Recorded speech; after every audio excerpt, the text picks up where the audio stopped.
ಶುಭೋದಯ friends and families. So welcome back to MS kitchen. ಇವತ್ತು ನೋಡ್ತಿರೋಂಥ ರೆಸಿಪಿ ನಿಮ್ಮ ಮನೇಲಿ ಯಾರ್ಯಾರು ಕರ್ಬೇವಿನ ಸೊಪ್ಪನ್ನು ತಿನ್ನುವಲ್ಲೋ ಅವ್ರಿಗೋಸ್ಕರ ಈ ರೆಸಿಪಿ. ಸೊ ಕರ್ಬೇವಿನ ಸೊಪ್ಪು ಯೂಸ್ ಮಾಡೋದ್ರಿಂದ ನಿಮ್ಮ ಹೇರ್ ಆ್ಯಂಡ್ ಸ್ಕಿನ್ನಿಗೆ ತುಂಬ ಒಳ್ಳೆಯದು, ಹಾಗೂ ಬ್ಲಡ್ ಶುಗರ್ ಲೆವೆಲ್ನ ಕಂಟ್ರೋಲ್ ಮಾಡುತ್ತೆ, ಡೈಜೆಷನ್ಗೂ ಒಳ್ಳೆಯದು ಆ್ಯಂಡ್ ನಿಮ್ಮ ಕೂದಲಿಗೂ ತುಂಬ ಒಳ್ಳೆಯದು. ಸೊ ಬನ್ನಿ ರೆಸಿಪಿ ಹೇಗೆ ಮಾಡೋದು ಫ್ರೆಂಡ್ಸ್ ಆ್ಯಂಡ್ ಫ್ಯಾಮಿಲಿ. ಸೊ ಕರ್ಬೇವಿನ ಸೊಪ್ಪು ಮಾಡೋ ವಿಧಾನ, ಮೊದಲು ಇಲ್ಲಿಗೊಂದು ಶುಂಠಿ ಮತ್ತು ಬೆಳ್ಳುಳ್ಳಿನ ತಗೊತಾ ಇದ್ದೀನಿ ಒಂದು ಮಿಕ್ಸಿ ಜಾರ್ಗೆ. ನಾವು ಒಂದು 10 ಹಸಿಮೆಣಸಿನ್ಕಾಯಿ ತಗೊಂಡಿದ್ದೀವಿ. ಸೊ ನಿಮ್ಮ ಖಾರಕ್ಕೆ ತಕ್ಕಂಗೆ ನೀವು ಎಷ್ಟು ಬೇಕೋ ಅಷ್ಟು ಹಸಿಮೆಣಸಿನ್ಕಾಯಿ ತಗೋಬೋದು. ನಾವು ಮೇನ್ ಇಂಗ್ರೀಡಿಯೆಂಟ್ ಕರ್ಬೇವಿನ ಸೊಪ್ಪು ತಗೊಂಡಿದ್ದೀವಿ. ಸೊ ನೀವು ಎಷ್ಟು ಜನ ಕಲಿಸ್ತೀರೋ ಅಷ್ಟೊತ್ತು ನಿಮಗೆ ಕರ್ಬೇವಿನ ಸೊಪ್ಪನ್ನ ತಗೊಳ್ಳಿ.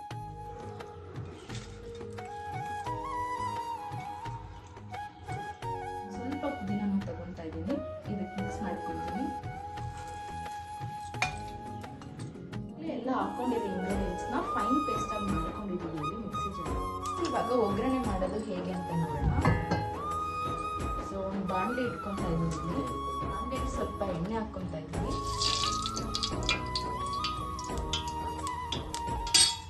ಸೊ ಎಣ್ಣೆ ಒಂದು ಸ್ವಲ್ಪ ಕಾದಾದ್ಮೇಲೆ ಇವಾಗ ಒಂದು ಸ್ವಲ್ಪ ಸಾಸಿವೆನ ಹಾಕ್ಕೊತಾ ಇದ್ದೀವಿ.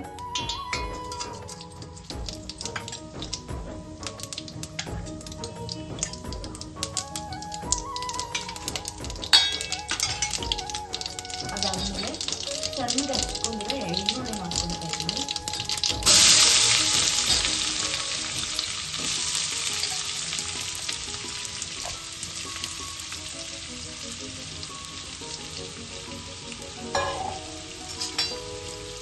ಎಲ್ಲನೂ ಕೂಡ ಚೆನ್ನಾಗಿ ಮಿಕ್ಸ್ ಮಾಡ್ಕೊಳ್ತೀವಿ.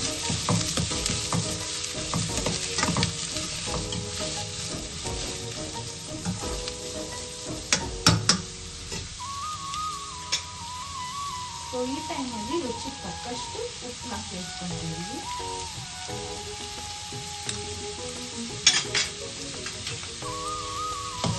ಚೆನ್ನಾಗಿ ಕಲಿಸ್ಕೊಳ್ಳೋಣ.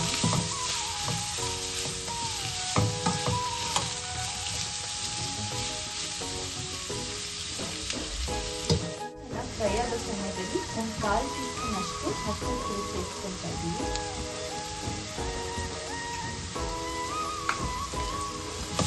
ಸ್ವಲ್ಪ ಮಿಕ್ಸ್ ಮಾಡ್ಕೊಳ್ಳೋಣ.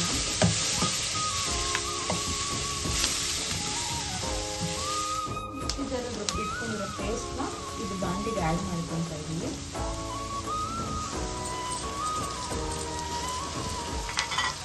ಇದನ್ನು ಚೆನ್ನಾಗಿ ಮಿಕ್ಸ್ ಮಾಡ್ಕೊಳ್ಳೋಣ.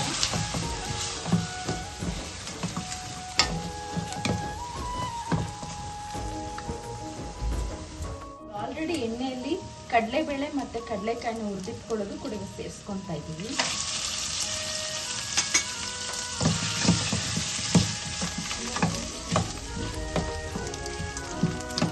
ಎಲ್ಲನೂ ಕೂಡ ಒಂದ್ಸತಿ ಮಿಕ್ಸ್ ಮಾಡ್ಕೊಂಡಿದ್ದೀವಿ. ಫೈನಲಿ ಮಸಾಲೆ ಚೆನ್ನಾಗಿ ಮಿಕ್ಸ್ ಮಾಡ್ಕೊಂಡಿದ್ದೀವಿ. ಸೊ ಇವಾಗ ಬಿಸಿ ಬಿಸಿ ಅನ್ನಕ್ಕೆ ಈ ಮಸಾಲೆನ ಮಿಕ್ಸ್ ಮಾಡ್ಕೊಳ್ಳೋಣ. ಬಿಸಿ ಬಿಸಿ ಅನ್ನದ ಜೊತೆ ಈ ಮಸಾಲೆನ ಚೆನ್ನಾಗಿ ಮಿಕ್ಸ್ ಮಾಡ್ಕೊತಾ ಇದ್ದೀನಿ. ಮತ್ತೆ ಮಸಾಲ ಚೆನ್ನಾಗಿ ಮಿಕ್ಸ್ ಮಾಡ್ಕೊತಾ ಇದ್ದೀವಿ. ಸೊ ಸಖತ್ ಟೇಸ್ಟಿ ಆ್ಯಂಡ್ ಹೆಲ್ತಿ ಕೂಡ ಇರುತ್ತೆ. ಇದು ನೀವು ಸಿಂಪಲ್ ಆಗಿ ಬ್ರೇಕ್ಫಾಸ್ಟ್ ರೆಸಿಪಿ ಯಾವಾಗಲೂ ಮಾಡ್ಕೋಬೋದು, ಇಲ್ಲ ಲಂಚ್ ಬಾಕ್ಸ್ ರೆಸಿಪಿಗಾದರೂ ಕೂಡ ಯೂಸ್ ಮಾಡ್ಕೋಬೋದು.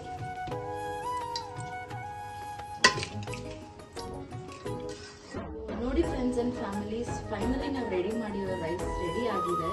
ಸೊ ತುಂಬ ಹೆಲ್ತಿ ಆ್ಯಂಡ್ ಟೇಸ್ಟಿ ಆಗಿದೆ. ನೋಡಿ ಎಷ್ಟು ಕಲರ್ಫುಲ್ ಆಗಿದೆ.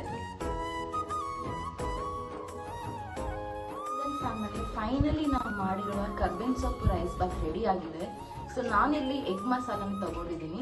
ಸೊ ಇನ್ ಕೇಸ್ ನೀವು ವೆಜಿಟೇರಿಯನ್ ಆಗಿದ್ರೂ ಆಲೂಗಡ್ಡೆ ಫ್ರೈ ಮಾಡಿ ಸೈಡ್ ಡಿಶ್ ಆಗಿ ಯೂಸ್ ಮಾಡ್ಬೋದು. Thanks for watching.